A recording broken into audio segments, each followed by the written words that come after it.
Olá, meu nome é Mauro Hayashi, estamos dando início a mais um programa Papo Direito.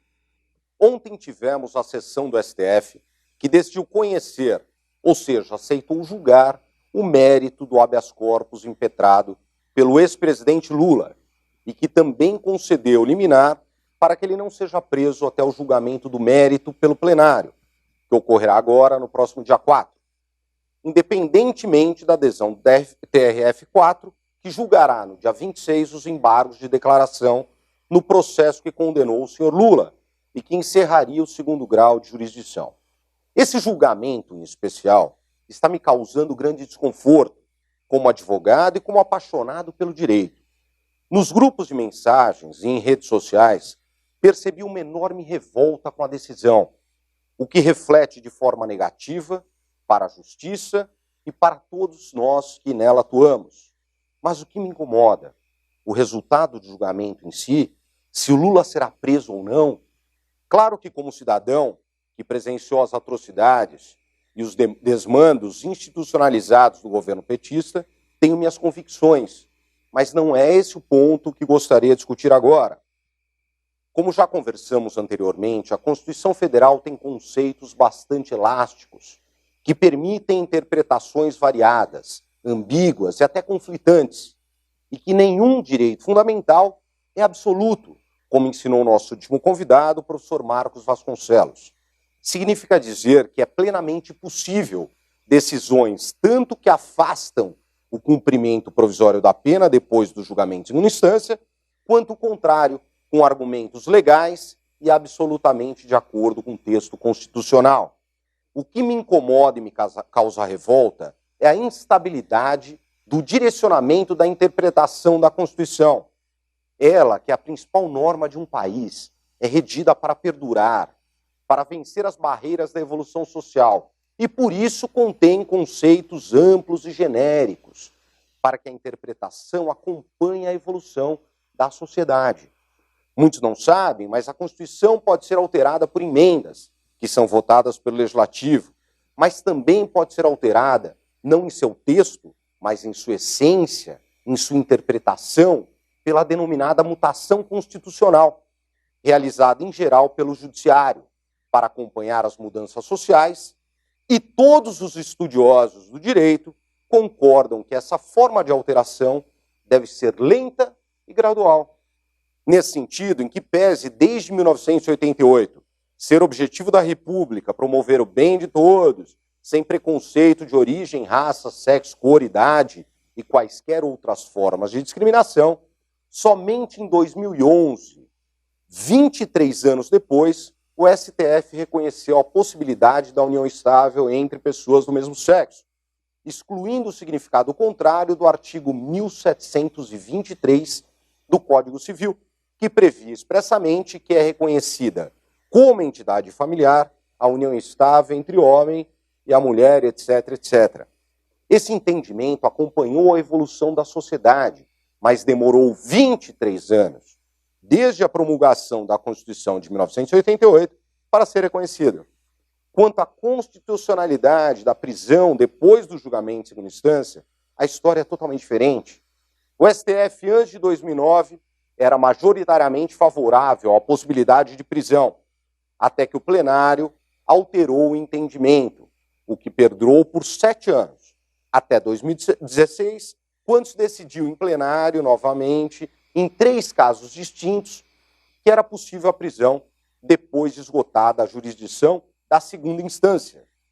Me desculpem, mas não é aceitável ou compreensível alterações de interpretações constitucionais, porque não houve qualquer alteração do ambiente jurídico ou social nesse curto espaço de tempo que permita não julgamento a favor ou contra, mas a convocação do plenário para rediscutir o tema, como até outro dia defendia a eminente presidente do Supremo, ministra Carmen Lúcia.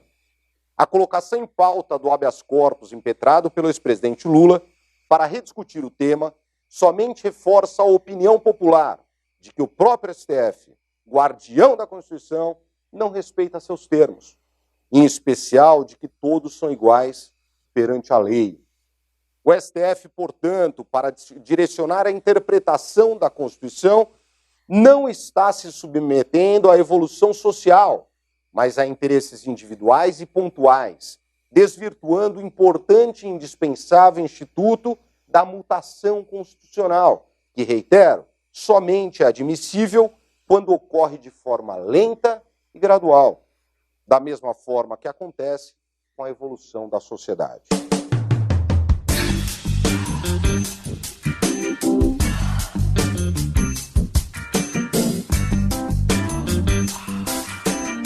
Para falar sobre a importância dos municípios e discutir um pouco mais sobre mutação constitucional, teremos a presença do professor Carlos Eduardo Marques, especialista em Direito Constitucional, mestrando em Direitos Fundamentais, advogado atuante em Direito Público, Constitucional e Administrativo, autor do livro O Fortalecimento dos Municípios como Solução para o Brasil.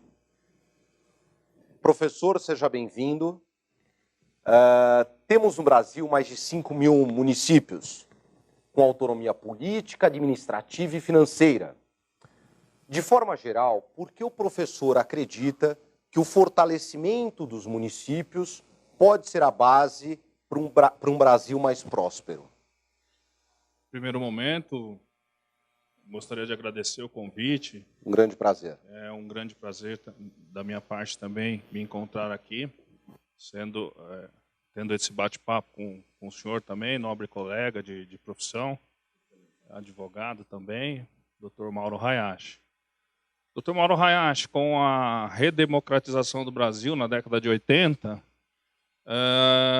a forma de Estado que nós vivemos hoje, ou desde a Constituição de 1988, é uma federação.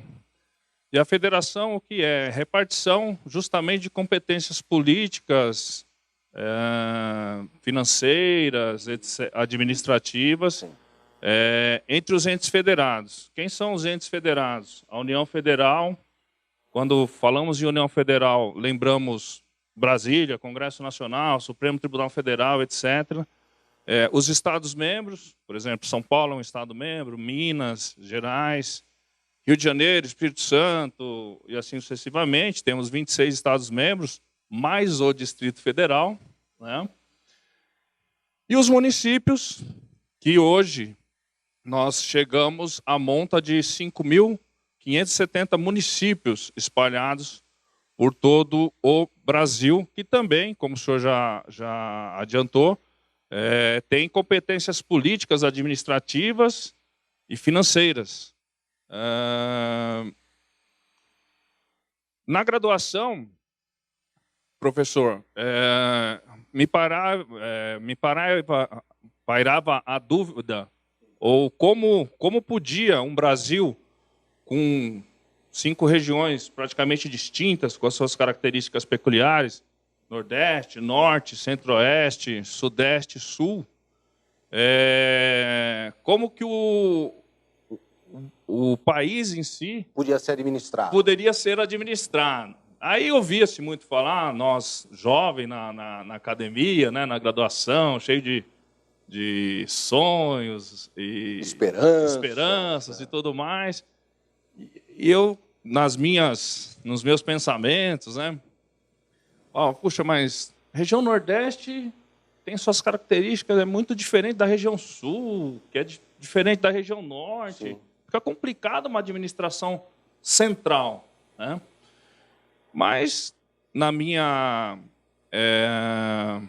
inocência, digamos, né, no bom sentido, de graduando, né, via, e talvez os cidadãos comuns, né, pensam que a questão de administração do país em si só se resolve ou deve se resolver em Brasília. Exatamente, as competências estaduais e os municípios. E eu faço sempre um paralelo do Estado brasileiro com o corpo humano, né? Onde, digamos, a União Federal poderia ser, compararmos com o cérebro do ser humano, né, para ficar mais fácil dos seus telespectadores compreender. Os Estados-membros, eu comparo com um órgão do corpo humano, não é órgão público, né, mas do corpo humano, um dos órgãos. E os municípios, a menor célula, uma célula do corpo humano. Nós sabemos que o corpo humano é constituído de milhões, milhares de células, né? No nosso caso, o corpo Brasil, ele é constituído de 5.570 células. Ou seja, o município é a menor porção política administrativa que o Brasil tem e com competências próprias para resolver os seus problemas da sua localidade. E aí eu comecei a vislumbrar uma solução nesse sentido. Porque se nós pegarmos pelos municípios ou adotarmos a linha do municipalismo, aí todas as regiões do Brasil, todos os Estados-membros, etc., começam a resolver os seus problemas. Primeiro nos municípios, que resolvem os seus problemas locais, automaticamente se reflete ou se refletiria nos Estados-membros, não sobrecarregando os Estados-membros, e automaticamente isso resolveria o problema do Brasil em si. Professor, na nossa região, a gente percebe uma característica muito peculiar, que é em relação à segurança pública, que, em teoria, é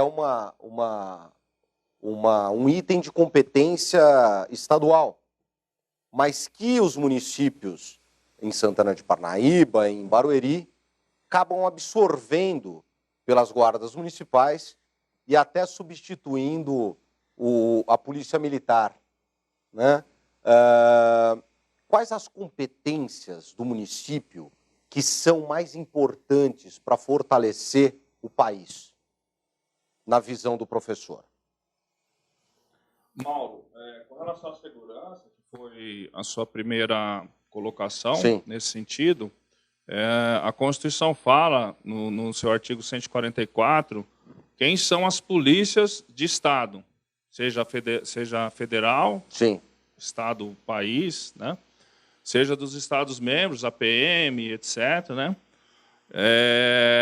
E no parágrafo 8º do 144, fala que os municípios podem criar as suas guardas municipais para proteger o patrimônio municipal. Para proteger os próprios públicos. Então, e hoje a redação do artigo 144, parágrafo 8º da Constituição, permanece da mesma forma.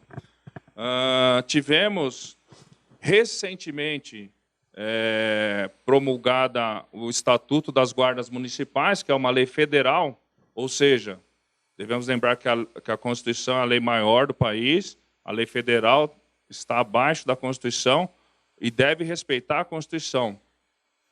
E esse estatuto traz ou dá às guardas municipais o poder típico de polícia, né? No meu entendimento, eu até defendo no meu livro, o fortalecimento dos municípios como solução para o Brasil, sim, que os municípios deveriam sim ter as suas polícias. Porque aí cai naquela questão das células. Cada célula tendo, dentro da sua peculiaridade, trabalhando em conjunto com a Polícia Militar, Polícia Civil, etc., Polícia Federal, penso que o Estado conseguiria se organizar melhor em termos de segurança pública. Porém, hoje nós vemos as guardas municipais atuantes,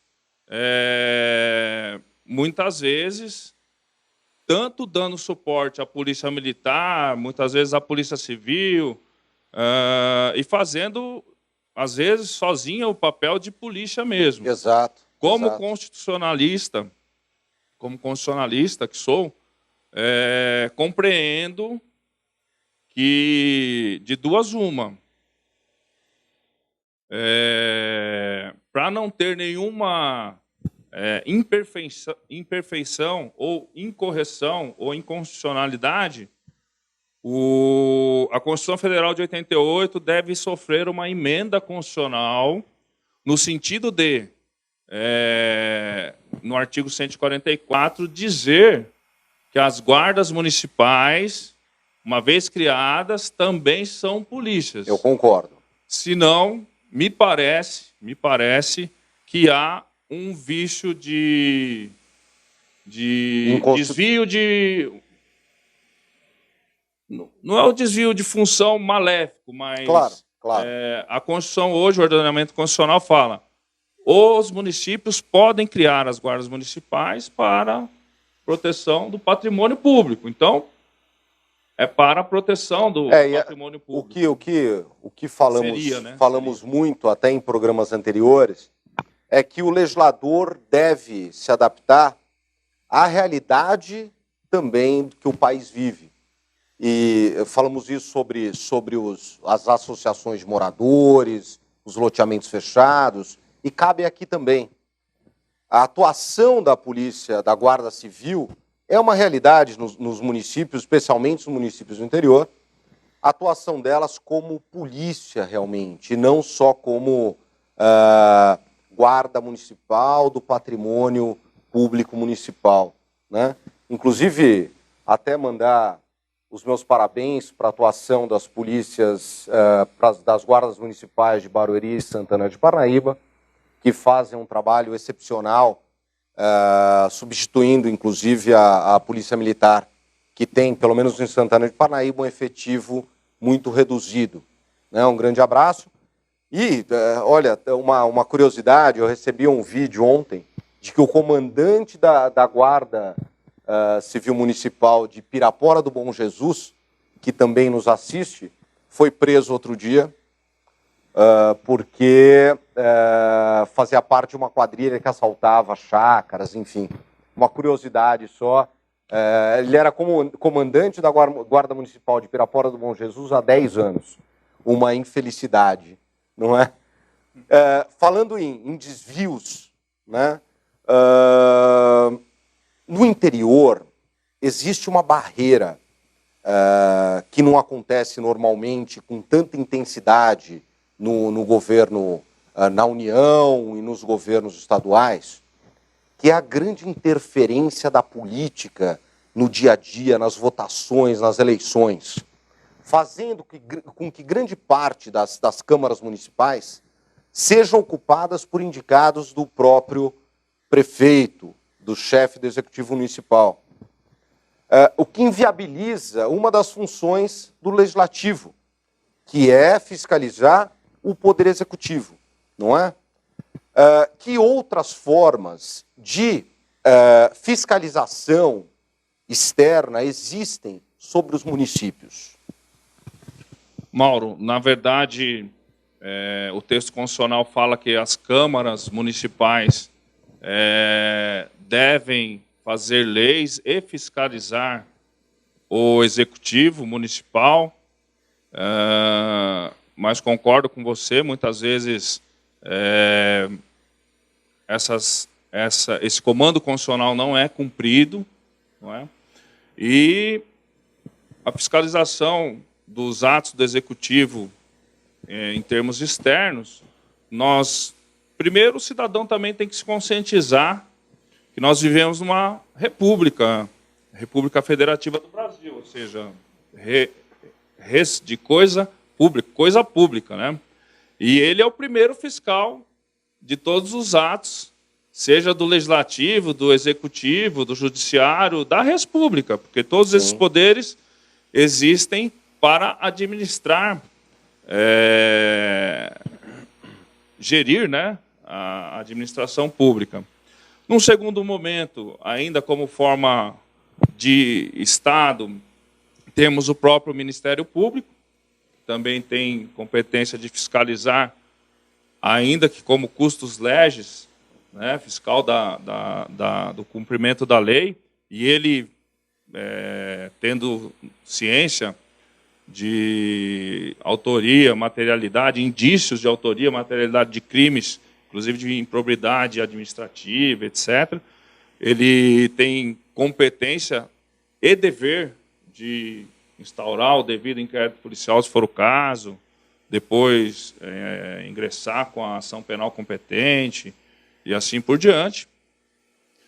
E em termos administrativos, ainda temos o Tribunal de Contas do Estado. Os municípios não têm esses tribunais de contas, com exceção do município de São Paulo e Rio de Janeiro, que já tinham antes da Constituição de 88, e assim permanece até os dias atuais. Porém, os municípios hoje as contas dos municípios são fiscalizadas, auditadas pelo Tribunal de Contas do Estado.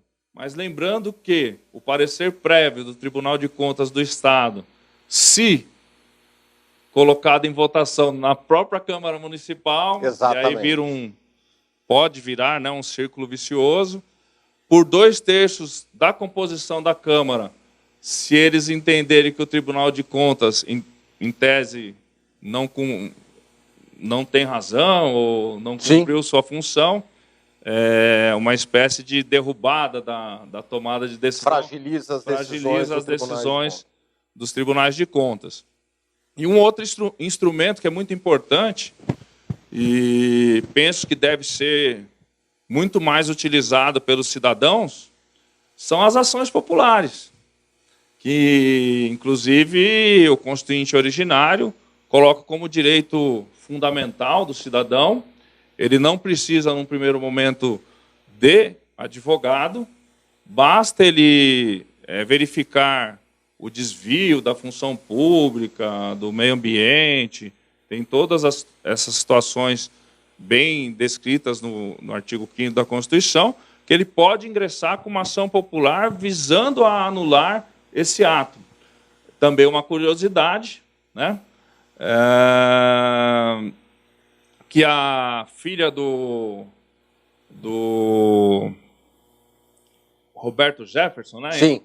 Anteriormente indicada para ocupar o Ministério do Trabalho, hoje deputada federal,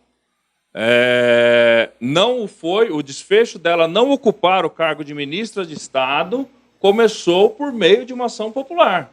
Sim. E aí foram ingressando e outras instituições também tomando corpo, e aí a coisa foi se avolumando até que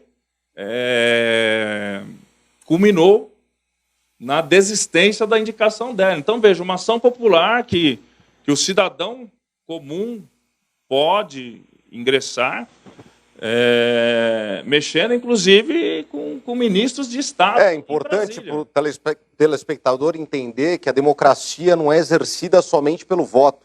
Exatamente. Não é verdade? Também tem outros meios de exercício da democracia. Sim, sim. Doutor, gostaria de falar mais alguma coisa sobre município? Sobre o livro, sobre o conteúdo do livro que o doutor é autor, enfim. Sim.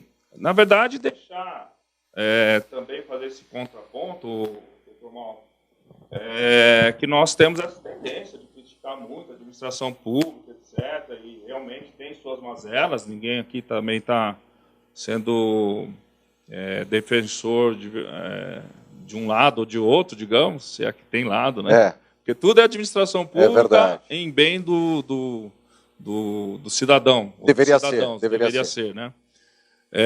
Mas que o cidadão também tem que se conscientizar do poder que ele tem e o exercício da cidadania, democracia e o bem-estar da polis, ou seja, da cidade, do município, também depende da atuação ativa dos seus cidadãos. Não adianta ficar só reclamando. Com certeza. E apontando erros, querendo ser o julgador, mas se nós não fizermos nossa parte como cidadãos ativos. E concordo contigo que ter a democracia, viver em democracia, a república, o cidadão também tem que fazer a sua parte, não depender só dos governos. Excelente. Então, encerramos o primeiro bloco, voltamos daqui a pouco falando um pouco sobre Constituição Federal. Um grande abraço.